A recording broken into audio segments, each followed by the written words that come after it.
Qatar ने भारत के साथ जो किया है उसकी एक बड़ी चोट कतर को कई सालों तक दर्द देने वाली है, क्योंकि कतर को अभी तक इस बात की भनक तक नहीं है कि भारत से सीधा पंगा लेना उनकी बरसों की मेहनत पर एक झटके में पानी फेर दिया है। आपको बता दें कि कतर की इकोनॉमी अपने 70% रेवेन्यू पेट्रोलियम प्रोडक्ट को बेचकर कमाती है। कतर जैसे अरब देशों की किस्मत अच्छी है कि यहाँ पर ऑयल के काफी बड़े रिजर्व मौजूद है। इस तेल को निकालना आसान जरूर है, लेकिन इसकी रिफाइनिंग मेजर्स टेक्निकल एक्सपर्टीज की जरूरत पड़ती है।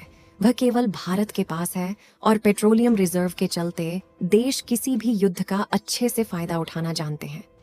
पूरी डेवलपमेंट क्या है जानेंगे इस छोटे से वीडियो के माध्यम से। कतर जैसे देश को मुंह तोड़ जवाब देने वाले भारत के लिए इस वीडियो को एक लाइक करना बिल्कुल ना भूलें।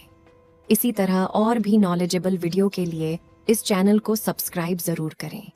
हाल ही में जब से यूक्रेन युद्ध की वजह से दुनिया के बड़े देशों ने रूस से तेल लेना बंद कर दिया था, तो इसका काफी बड़ा फायदा कतर को हुआ और जी की मेजर सप्लाई अरब देश की तरफ मोड़ दी गई। और जिन देशों ने कतर से अपनी सप्लाई लेना शुरू कर दिया, उन देशों में नीदरलैंड, फ्रांस और जर्मनी जैसे देश भी शामिल है, जो कि काफी बड़े एलएनजी के उपभोक्ता माने जाते हैं। कमाल की बात यह है कि इन सभी देशों ने कतर के साथ इस डील को 2 दशकों से ज्यादा अवधि के लिए साइन किया था। शुरू में तो यह सोचने लगा कि कम से कम 20 सालों तक खाने पीने का इंतजाम हो चुका है और भारत इनसे कुछ इंपोर्ट करें या ना करे कतर पर कोई भी फर्क नहीं पड़ने वाला। लेकिन कतर के भरोसे पर जर्मनी पहले से ही पानी फेर चुका है, क्योंकि ऑल्टरनेटिव फ्यूल को लेकर जर्मनी अपने यहाँ पर रिसर्च लैब का उद्घाटन कर चुका है और जर्मनी ने साफ तौर पर सभी कंपनी को हिदायत दे दी है कि वह अपनी निर्भरता फॉसिल फ्यूल से कम करके हाइड्रोजन जैसे फ्यूल का ज्यादा इस्तेमाल करें। कतर को इस बात का पहले से पता था कि एक न एक दिन पेट्रोलियम का साम्राज्य खत्म होगा, लेकिन इतनी जल्दी इस लगेगा, इसके बारे में कतर को कोई भी आइडिया नहीं था और यहीं पर भारत पिक्चर में आता है। लेकिन सच तो ये है कि पेट्रोलियम का इस्तेमाल कभी भी पूरी तरीके से बंद नहीं हो सकता, क्योंकि अगर पेट्रोलियम से चलने वाली गाड़ियां बंद भी हो जाए तो भी केमिकल इंडस्ट्री को पेट्रोलिंग की जरूरत हमेशा पड़ने वाली है। यही वजह है भारत अब अपनी केमिकल इंडस्ट्री के लिए पेट्रोलियम का भंडार अपनी ही सीमाओं में खोजने के लिए निकल पड़ा है, क्योंकि भारतीय सरकार इस बात को अच्छे से जानती है कि आने वाले 10 सालों में वैसे भी ट्रांसपोर्टेशन को फॉसिल फ्यूल की जरूरत ना के बराबर ही पड़ने वाली है। इसीलिए एनर्जी डिमांड को पूरा करने के लिए पूरे भारत में सोलर और विंड प्रोजेक्ट के अलावा हाइड्रोजन और बायोफ्यूल का इस्तेमाल एक बड़े लेवल पर शुरू हो चुका है। मतलब साफ है कि अगर भारत फॉसिल फ्यूल के इस्तेमाल को कई गुना कम कर दें, तो कतर समेत सभी ऑयल प्रोड्यूसिंग देशों के खाने के लाले पड़ सकते हैं। हाल ही में हाइड्रोजन के प्रोडक्शन के लिए एक तकनीक निकाली गई थी, जिसमें इलेक्ट्रोलाइट से लेकर हाइड्रोजन इंजन को डेवलप करने के लिए भारतीय सरकार ने काफी बड़े आर्थिक सपोर्ट का ऐलान किया था। दरअसल fuel hub of the future यानी कि हाइड्रोजन को लेकर भारत एक बड़े एक्सपोर्टर बनने का टारगेट बना चुका है, जहां यूरोपियन देश हाइड्रोजन का इस्तेमाल बढ़ाना चाहते हैं। कहीं भारत इन देशों के लिए एनर्जी सप्लायर का काम करना चाहता है। यही वजह है कि कतर के बुरे दिन अभी से शुरू हो चुके हैं। हालांकि इसका दर्द कतर को आज से करीबन 10 साल के बाद पता चलेगा। राइटर्स की रिपोर्ट के मुताबिक भारत यूरोपियन यूनियन को 10 million ton green hydrogen supply करने के लिए बातचीत शुरू कर चुका है। वहीं सिंगापुर भी भारत से 5 मिलियन टन ग्रीन अमोनिया और 1.5 मिलियन टन ग्रीन हाइड्रोजन खरीदने की उम्मीद रखता है। वहीं Reliance Adani, JSW, BPCL, Indian Oil Corporation, NT और एनटीपीसी जैसी भारतीय कंपनी ग्रीन हाइड्रोजन के प्रोडक्शन में सबसे आगे है।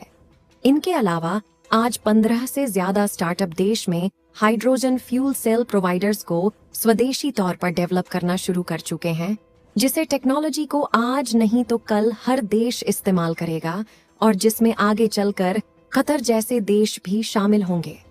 भारत को गैस एक्सपोर्ट करने वाला कतर देश भी कल को भारत की हाइड्रोजन टेक्नोलॉजी को मांगता हुआ नजर आ सकता है। देखिए, ये बात एकदम सही है कि भारत अपनी जरूरत की 42% जी के अकेले कतार से खरीदता है, लेकिन यह सोच तो एकदम गलत है कि अगर कतर भारत को एलएनजी की सप्लाई रोक दें तो भारत के आगे सभी ऑप्शंस खत्म हो जाते हैं। हाल ही में उठाए गए कतर के कुछ गलत कदमों से बात तो साफ हो चुकी है कि यह देश भरोसा करने लायक बिल्कुल भी नहीं है, और यही वजह है कि भारत ने अपने पुराने पत्ते खोलना शुरू कर दिया है। सीधी बात यह है कि कतर जिस संपत्ति की वजह से भारत से पंगा लेने उतर चुका है, भारत अब उसी संपत्ति को बर्बाद करने पर तुला हुआ है। मतलब ये बात साफ है कि भारत ने कतर के साथ अपने सभी संबंध अब धीरे धीरे तोड़ने शुरू कर दिए हैं, और हाल ही में इसको लेकर काफी बड़ी डेवलपमेंट देखने को मिली है। दरअसल भारत ने अपने पुराने बंद पड़े प्रोजेक्ट में फिर से जान डालने का निर्णय कर लिया है, और ऐसा प्रोजेक्ट है जिसकी वजह से कतर को पिक्चर से पूरी तरह से बाहर किया जा सकता है। दरअसल 2019 में भारत ने मोजाम्बिक में एक प्रोजेक्ट में 30% हिस्सेदारी ले ली थी।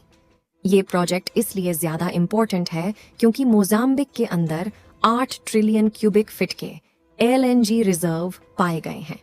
कंपेयर करके देखें तो कतर के अंदर कुल 843 बिलियन क्यूबिक फीट के एलएनजी रिजर्व है। इसके मुकाबले मोजाम्बिक का रिजर्व काफी छोटा जरूर है, लेकिन आने वाले 30 सालों तक भारत की डिमांड पूरी करने लायक काफी है। साल 2019 में शुरू होने के बाद कुछ सिक्योरिटी के चलते यह प्रोजेक्ट बंद कर दिया गया, लेकिन हाल ही में भारत ने इसे फिर से शुरू करने के लिए अपने कुछ डेलीगेट को मोजाम्बिक भेजा है, जिससे कतर की गुंडागर्दी खत्म की जा सके, जो सिर्फ ऐसे देश के कहने पर शुरू की है जो कि दुनिया भर में कटोरा लेकर घूमता है। बात करें भारत की तो कुल 20 मैटर अपने कुछ डेलीगेट को मोजाम्बिक भेजा है, जिससे कतर की गुंडागर्दी खत्म की जा सके, जो सिर्फ ऐसे देश के कहने पर शुरू की है जो कि दुनिया भर में कटोरा लेकर घूमता है। बात करें भारत की तो कुल 20 मेट्रिक टन एलएनजी भारत को बुक करना पड़ता है, और इसमें से करीबन 8.5 टन मेट्रिक के लिए एलएनजी कतर से बुक की जाती है। इसके लिए हर साल भारत कतर को करीबन $17 बिलियन अदा करता है, जिसका इस्तेमाल कतर भारत के खिलाफ करने लगा है। मोजाम्बिक के साथ डील एक तरह भारत के लिए नुकसानदायक है। कतर से एलएनजी इंपोर्ट करने में फिलहाल 18 दिनों का समय लगता है, वही एलएनजी मोजाम्बिक से मंगवाने में करीबन 30 दिन या कहे कि महीना लगेगा। इसका मतलब है ज्यादा शिपिंग खर्च और ज्यादा समय, लेकिन इसका इलाज भी भारत के पास है, और शायद जल्द ही आपको भारत एलपीजी गैस यूजर को लेकर भी काफी अच्छी खबर सुनने को मिलेगी। आपको क्या लगता है, कतर के साथ संबंध तोड़कर भारत अच्छा कर रहा है या नहीं? अपनी राय कमेंट बॉक्स में जरूर बताएं। इस वीडियो को एक लाइक जरूर करें और अपने मित्रों तक इस वीडियो को शेयर करें ताकि उन्हें भी जानकारी मिल सके, और अपने भरोसेमंद चैनल को सब्सक्राइब जरूर करें और बेल आइकन को ऑल पर सिलेक्ट करना बिल्कुल न भूलें। मिलते हैं किसी और नॉलेजेबल वीडियो के साथ। इस वीडियो को अंत तक देखने के लिए धन्यवाद।